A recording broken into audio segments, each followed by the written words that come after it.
Hello guys and welcome back to another game of StarCraft 2 Legacy of the Void. This is going to be game number 6 between our Chinese and Korean players.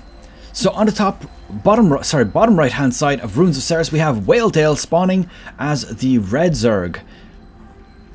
WhaleTail is actually representing China. He's better known as TooDming. I think that's how I don't know how to pronounce it, but it's a bit of a strange thing. Just one of his alternate IDs. He's also representing Zenith of Origin, which is his current team. His opponent, of course, INnoVation, one of the probably the most successful players in StarCraft 2 history. Not the, but one of the. He's representing both Korea and SK Telecom T1. And he's playing the Terran team. So let's see how this game starts out. Looks like quite standard here, starting off with a single Reaper. Well, could be two of course, but you know, the Reaper starts, which are quite common these days with Terran. Pretty much every map, every game. Start off with that one or two Reapers just to do a bit of scouting. And looks like WhaleTail has actually opted to go for an expansion early on, which is all well and perfect. Now, I'm going to make just a random prediction now. Obviously, it's not really based on anything scientific here. I'm just going to randomly guess here. I'm going to say that INnoVation is going to go for... let's go for expansion into second racks and then into factory. And WhaleTail is going to go for... I'm going to say... Zerglings with no gas until about 30 supply, and then straight into Roach Ravager play off 3 bases. Actually, never mind, I'm already wrong. There's third base going down already. That's interesting. Okay, so third base going down for WhaleTail. I'm not going to try that again. That was a terrible attempt. And it looks like we have the racks coming down here. Or sorry, the racks continuing on with the factory. Now, there's a factory starting already here, so... Again, my prediction is wrong, and that's terrible. I'm not going to try that again anyways. And let's see how this is going to play out. So, of course, there's going to be no Zergling speed for a while. As you can see, gas only starting to mine right now. So, I'm not sure why he's attacking the hatchery, because that's definitely not a good idea. Since it would literally take him like 3 A's to kill that. And there we go, Queen now pops. This is going to be pretty much warded off at this point. Not that much that this Reaper can do. Oh, getting caught out by the Queen here. Is she going to snipe him? No, he manages to get away with just 13 health. Which is all perfectly fine. Now this Overlord, again, gone to the wrong base. So it looks like the Scout here is going to be very, very late for WhaleTail. Which is a little bit unfortunate. Now, has this Reaper seen his base? No, it has not. So currently he's not going to be aware of the third base going down here. So that is definitely interesting. Now he might be suspicious a little bit about what's going on. I mean, if you think about it, there's no roaches. There's not a huge amount of Zerglings. So at this time, it's 3.5 minutes into the game. He'd definitely be suspicious that something is going on. Looks like he's got 2 Hellions on the way and 2 more also being produced. It's a 1-1-1 build, Destiny Cloud Fist, and possibly going to see some Banshee play. Hello. Banshees, is he going to start to stealth as well? Not yet. I do believe he has the gas for it, so probably not going to go for that stealth. Just try to catch him out off guard. Now the Evolution Chambers and Roach Warren actually being thrown down at the very entrance here. I actually kind of disagree with that. I mean, it could very well pay off very negatively for him, because if the Terran player somehow starts to basically put a lot of aggression onto the front, these are going to be the first buildings that get taken out. That denies him upgrades, which is not a huge deal, but it would deny him the roaches, which is absolutely massive. On the other hand, you see here these queens are basically denying the ability to harass right now. So these 2 buildings, of course, providing that surface area that is required to block that, which I suppose is okay. It's a fair play right now. So it looks like stealth has actually been started for the Banshee. And it's actually a second Banshee on the way as well. So that's definitely important. Now he's going to finally spot out this expansion. So he's going to... Okay, so this is what's going on. And there we go. Now at this point, this is definitely going to be spotted. There's 4 Queens in position already. They're ready to defend against this. Is there another one around the place? No, there is not. 4 queens, definitely enough to defend off a Banshee. Now, the one thing, of course, is if the Banshee gets stealth, which it looks like it might in just a few moments, that will start to be very, very significant. There we go. Stealth has completed. So it's now complete. Spore crawlers are now also on the way down. So there's one in this base, none in the other bases as of yet. So he's going to have some free reign over this mineral line for a short amount of time.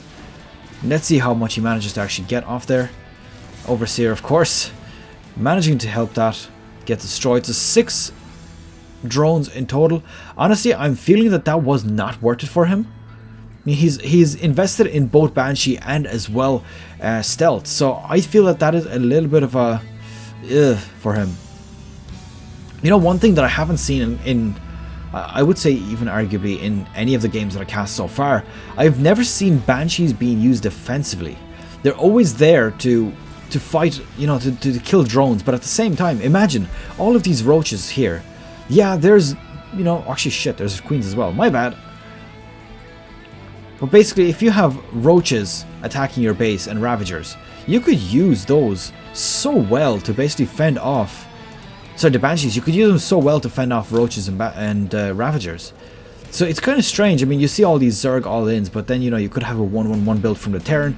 They just don't use it. I'd love to see that actually happen. So the Banshees being used defensively. Now these Banshees are going to be in a little bit of trouble. There is an Overseer with them here, so definitely going to want to back on away from here.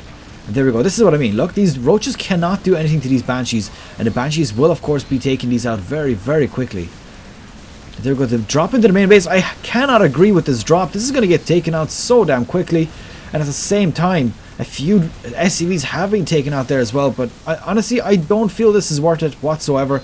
I think that INnoVation came out well on top here, and of course, they could have also been a potential of losing those 3 overlords as well. If that would have happened, that would have been absolutely huge.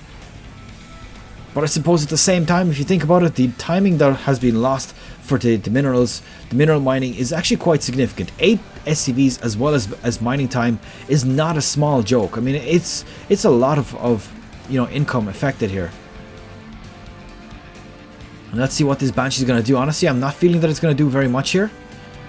I mean, there's 2 queens on the map, which is not huge, but there's probably spore crawlers. There's only 1 spore crawler, it seems. And again, going for that drop a second time, that's definitely interesting. It's something that I have not seen in the past. So let's see if that becomes effective. Maybe somebody will learn off WhaleTail here and try to do a similar thing. Okay, so let's see how much damage this Banshee is going to do. Honestly, I don't think he should be attacking the lair. That's probably not the best of ideas.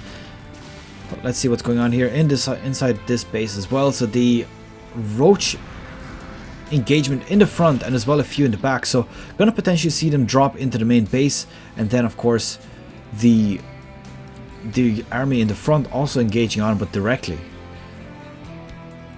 So let's see, the army supply is heavily favoring WhaleTail. There is of course siege tanks here, so that is gonna be, you know, helping out INnoVation defending off against this. Looks like actually only 1 siege tank remaining, and as he decided to back off, it does kind of seem like he did.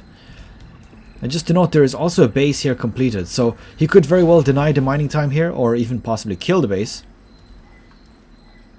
Let's see the production tab. Level 2 missiles out on the way for the roaches. Now, that's not going to be completed for about a minute and a half, so there's not really that much that INnoVation is going to be losing out by not upgrading himself.